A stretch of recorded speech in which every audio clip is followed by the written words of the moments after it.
नमस्कार, बहुत स्वागत है आप सभी का। आप देख रहे हैं न्यूज़ इंडिया, आपके साथ मैं हूं मनीषा शर्मा। शुरुआत कुछ बड़ी और अहम खबरों के साथ। सबसे पहले बड़ी खबर यह है कि पेपर लीक पर धामी सरकार बेहद सख्त नजर आ रही है। दरअसल नकल माफियाओं पर जीरो टॉलरेंस व्हाट्सएप पर वायरल हुआ था पेपर। ये कहा है दोषियों पर कार्रवाई की जाएगी। सीएम धामी भी अपने सख्त लहजे में ये कहते हुए नजर आए। व्हाट्सएप पर वायरल हुआ था पेपर। उत्तराखंड में पेपर लीक के मामलों पर सरकार ने सख्त रुख इख्तियार किया है, अपनाया है। उत्तराखंड तकनीकी विश्वविद्यालय की इंजीनियरिंग सेमेस्टर परीक्षा का प्रश्न पत्र यानी क्वेश्चन पेपर व्हाट्सएप ग्रुप पर वायरल होने के मामले में मुख्यमंत्री पुष्कर सिंह धामी ने कड़ी कार्रवाई का भरोसा दिलाया।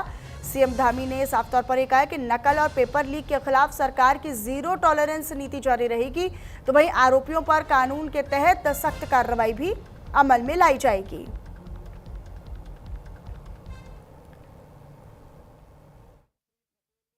देखिए, नकल को लेकर हमारा स्पष्ट मत पहले से रहा है कि हम सबसे सख्त नकल का कानून यहाँ पर लेकर आए और 100 से अधिक नकल माफियाओं को जेल की सलाखों के पीछे भेजा है। अभी हाल में भी जो घटना आई है जिसमें व्हाट्सएप ग्रुप के माध्यम से जो इंजीनियरिंग की परीक्षा हो रही थी, उस परीक्षा में सेमेस्टर में पहले व्हाट्सएप ग्रुप पर जो है इस प्रकार का प्रश्न पत्र डाला गया था। उसकी जैसे ही जानकारी आई उसमें सख्त कार्रवाई की गई, गिरफ्तारी भी की गई है और भी जो भी प्रावधान है उसके तहत कड़ी कार्रवाई वहाँ पर की। इधर आपको बताएं, जहां गुरु रविदास जयंती पर बीजेपी का अभियान समरसता संकल्प अभियान की तैयारी जन जन तक पहुंचे संदेश। सीएम धामी ने कहा है 29 जुलाई से यह अभियान शुरू होने वाला है। समरसता संकल्प अभियान की तैयारी की जा रही है। जन जन तक संदेश पहुंचाने का काम किया जाएगा। सरकार की ओर से, कार्यकर्ताओं की ओर से बाकायदा इसको लेकर तैयारी भी की जा रही है। संत शिरोमणि गुरु रविदास जी की 650वीं जयंती को लेकर बीजेपी ने देश भर में बड़े अभियान की तैयारी शुरू कर दी है। उत्तराखंड में भी इसी क्रम में समरसता संकल्प अभियान को लेकर कार्यशाला आयोजित की जा रही है और इस दौरान मुख्यमंत्री पुष्कर सिंह धामी ने ये कहा कि गुरु रविदास जी के समानता, सामाजिक एकता और मानवता के संदेश को जन जन तक पहुंचाने के लिए व्यापक जन जागरण अभियान चलाया जाएगा।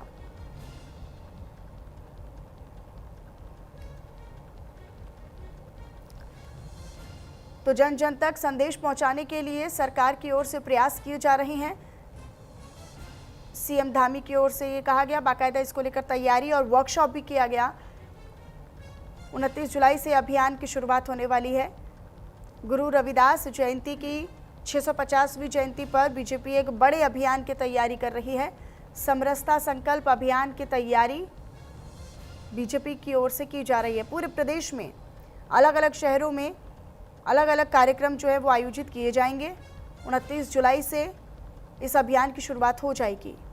मुख्यमंत्री ने ये साफ तौर पर कह दिया है कि सरकार इसको लेकर तैयारी कर रही है। बाकायदा एक वर्कशॉप भी किया गया और इसको लेकर उनकी तरफ से एक स्टेटमेंट भी जारी किया गया है।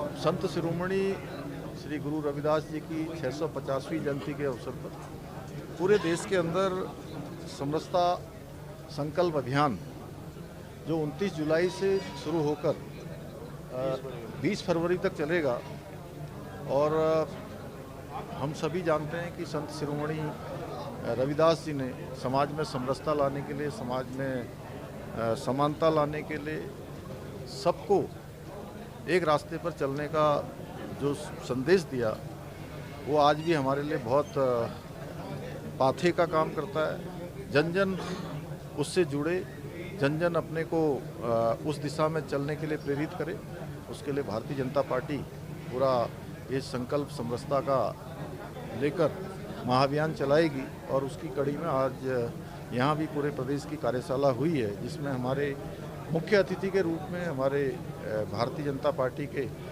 अनुसूचित मोर्चा के राष्ट्रीय अध्यक्ष श्री लाल सिंह जी आए हैं। उन्होंने विस्तृत रूप से यहाँ पर कार्य योजना बनाई है और हम पूरे उत्तराखंड के अंदर इस महाअभियान को जन जन तक ले जाने के लिए हमारी पार्टी काम करेगी, प्रत्येक कार्यकर्ता काम करेगा और उनके विचारों से हर एक को आत्मसात करवाने का काम यहाँ। इधर आगे बढ़ते हुए आपको बताया चाह गुरु रविदास जयंती पर समरसता अभियान देहरादून में राज्य स्तरीय कार्यशाला का आयोजन किया गया। सीएम पुष्कर सिंह धामी ने सरकार की उपलब्धियां इस कार्यशाला के दौरान गिनवाई। एक राज्य स्तरीय यानी स्टेट लेवल एक वर्कशॉप का आयोजन किया गया। सीएम धामी ने इस दौरान सरकार की उपलब्धियों को सबके सामने रखा और उन्होंने एक बड़ी बात कही। उन्होंने कहा कि समाज के अंतिम छोर तक खड़े व्यक्ति तक विकास पहुंचे। देहरादून में संत शिरोमणि गुरु रविदास महाराज की 650वीं जयंती के मौके पर समरसता संकल्प अभियान के तहत राज्य स्तरीय कार्यशाला का आयोजन किया गया। इस कार्यक्रम में मुख्यमंत्री पुष्कर सिंह धामी ने भी हिस्सा लिया। सीएम धामी ने तमाम बातों का जिक्र करते हुए कहा कि सरकार का लक्ष्य समाज के अंतिम पायदान पर और अंतिम छोर पर खड़े व्यक्ति तक विकास योजनाओं का लाभ पहुंचाना है। उन्होंने रोजगार, जनधन योजना और जल जीवन मिशन समेत केंद्र सरकार की तमाम बड़ी और महत्वाकांक्षी योजनाओं का जिक्र करते हुए कहा कि सामाजिक समानता और समरसता के संकल्प को आगे बढ़ाया जा रहा है और ये जो अब कार्यक्रम और एक अभियान चलाया जा रहा है ये भी उसी का हिस्सा है।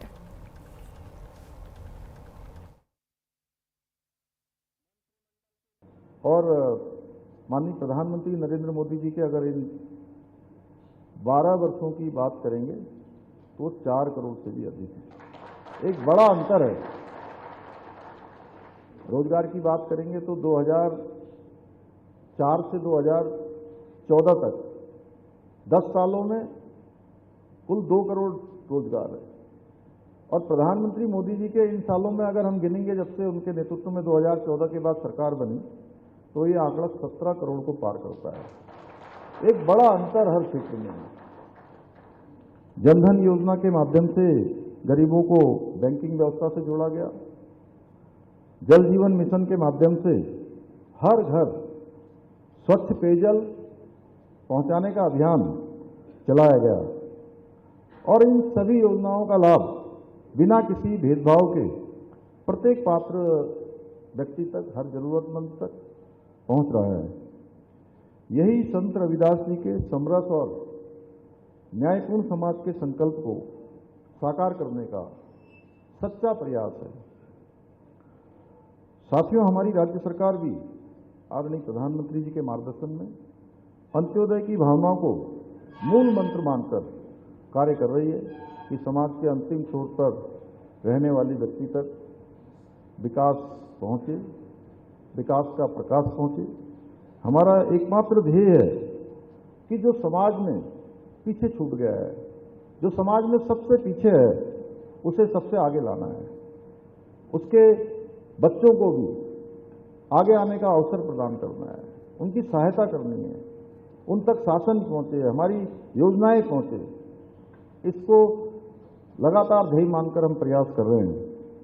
हमने गरीब कल्याण योजनाओं को 100% धरातल पर उतारने का प्रयास किया है और संकल्प लेकर हम इन कामों को कर रहे हैं। चाहे सुदूरवर्ती हमारे पर्वतीय क्षेत्र हों, वहाँ पर ढांचागत विकास हो, युवाओं के लिए पारदर्शी रोजगार की व्यवस्था हो या फिर वंचित वर्गों के लिए जन कल्याणकारी नीतियां हों। हमारी सरकार ने हर निर्णय में समाज के अंतिम छोर में रहने वाले व्यक्ति को सर्वोपरि रखा है। एक और बड़ी जानकारी आप तक साझा करें वो ये कि देहरादून में कारगिल हीरोज मैराथन वीरों के सम्मान में दौड़ा उत्तराखंड। दरअसल सीएम पुष्कर सिंह धामी ने इस दौड़ को हरी झंडी दिखाई।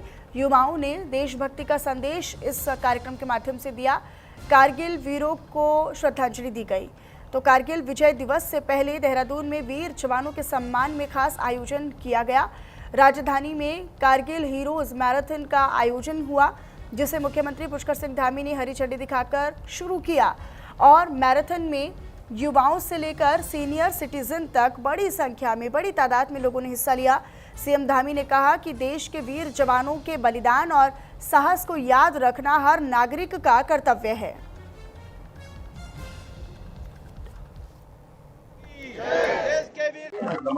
कारगिल का युद्ध भारत के इतिहास में एक ऐसा युद्ध था जिसमें भारत की सेनाओं ने कठिन चौकियों पर चढ़कर संघर्ष किया, अदम्य साहस, वीरता का परिचय दिया और पहला युद्ध था जिसमें भारत की सेना ने युद्ध के मैदान में भी युद्ध जीता और समझौतों की मेज पर भी श्रद्धेय अटल बिहारी वाजपेयी जी के प्रधानमंत्री रहते हुए मेज पर भी ये युद्ध जीता गया और इसमें सेना के जाबाजों ने अपनी वीरता से, अपनी शहादत से भारत को एक ऐतिहासिक विजय दिलाई। ऐसे योद्धा, ऐसे हीरो जिन्होंने भारत के मान सम्मान को बढ़ाया, भारत की आने वाली पीढ़ियों के लिए प्रेरणा के रूप में वीरता का परिचय दिया, वो हमेशा हमारे मनों में स्मरण में रहे। भारत के इतिहास में आने वाली पीढ़ी उनसे हमेशा प्रेरित होते रहे, उनसे प्रेरणा लेकर देशभक्ति, राष्ट्रभक्ति, समाज सेवा के क्षेत्र में आगे बढ़े। इसलिए आज यहाँ पर कारगिल विरोध के लिए यहाँ पर ये दौड़ का आयोजन किया गया है। इसमें बड़ी संख्या में युवा आए और नौजवान आए, बड़े बुजुर्ग हैं, माता मातृशक्ति है, सभी एक स्वर से देशभक्ति का संकल्प लेकर देश को आगे बढ़ाने कठिन चोटों पर चढ़कर संघर्ष किया, अदम्य साहस, वीरता का परिचय दिया और पहला युद्ध था जिसमें भारत की सेना ने युद्ध के मैदान में भी युद्ध जीता और समझौतों की मेज पर श्रद्धेय अटल बिहारी वाजपेयी जी के प्रधानमंत्री रहते हुए मेज पर भी युद्ध जीता गया और इसमें सेना के जाबाजों ने अपनी वीरता से, अपनी शहादत से भारत को एक ऐतिहासिक विजय दिलाई। ऐसे योद्धा, ऐसे हीरो जिन्होंने भारत के मान सम्मान को बढ़ाया, भारत की आने वाली पीढ़ियों के लिए प्रेरणा के रूप में वीरता का परिचय दिया, वो हमेशा हमारे मनों में स्मरण में रहे। भारत के इतिहास में आने वाली पीढ़ी उनसे हमेशा प्रेरित होते रहे, उनसे प्रेरणा लेकर देशभक्ति, राष्ट्रभक्ति, समाज सेवा के क्षेत्र में आगे बढ़े। इसलिए आज यहाँ पर कारगिल विरोध के लिए यहाँ पर ये दौड़ का आयोजन किया गया है। इसमें बड़ी संख्या में युवा आए और नौजवान आए, बड़े बुजुर्ग हैं, मातृशक्ति है, सभी एक स्वर से देशभक्ति का संकल्प लेकर देश को आगे बढ़ाने का संकल्प लेकर आगे बढ़े। प्रधानमंत्री आदरणीय मोदी जी का जो कालखंड रहा है उसमें हमेशा उन्होंने युवाओं को आगे बढ़ाने के लिए हर वो प्रयास किया है, चाहे वो उनके प्रधानमंत्री बनते ही भारत में स्किल डेवलपमेंट का डिपार्टमेंट शुरू करना हो, स्टार्टअप को आगे बढ़ाना हो और इन 12 सालों में 17 करोड़ रोजगार के अवसर पैदा करना। 17 करोड़ लोगों को रोजगार मिला है। अगर हम तुलना करेंगे 2004 से 2014 के बीच में मात्र 2 करोड़ लोगों को रोजगार मिला और इन 12 सालों में 17 करोड़ रोजगार मिला है।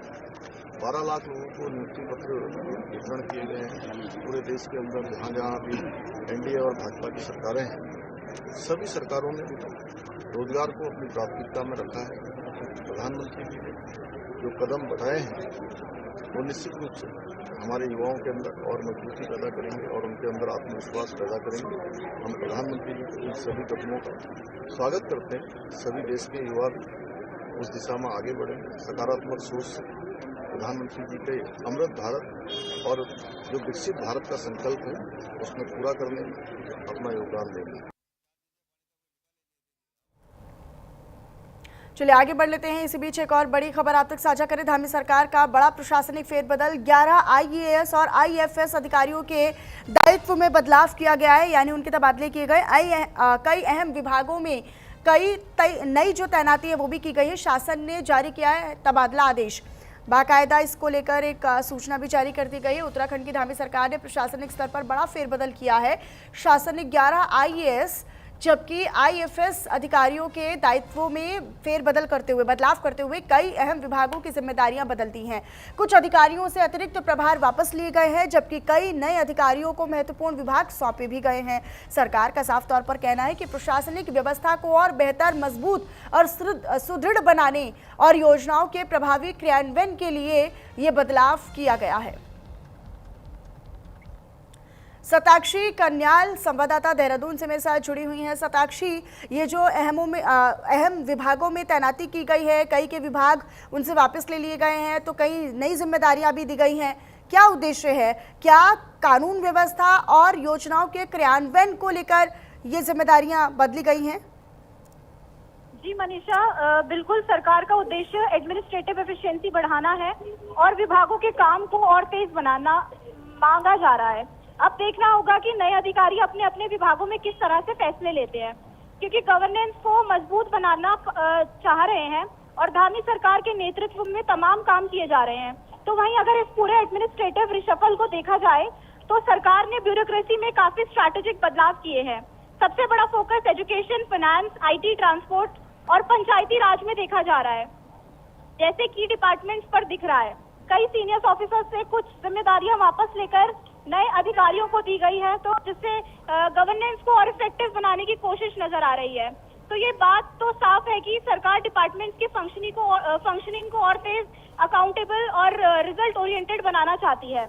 अब देखना होगा कि नए अधिकारी अपनी जिम्मेदारी को किस तरह निभाते हैं और इस बदलाव को ग्राउंड लेवल पर कितना असर देखने को मिलता है। ठीक है शताक्षी, शुक्रिया आपका इस तमाम जानकारी के लिए। अपनी नजर बनाकर रखिएगा।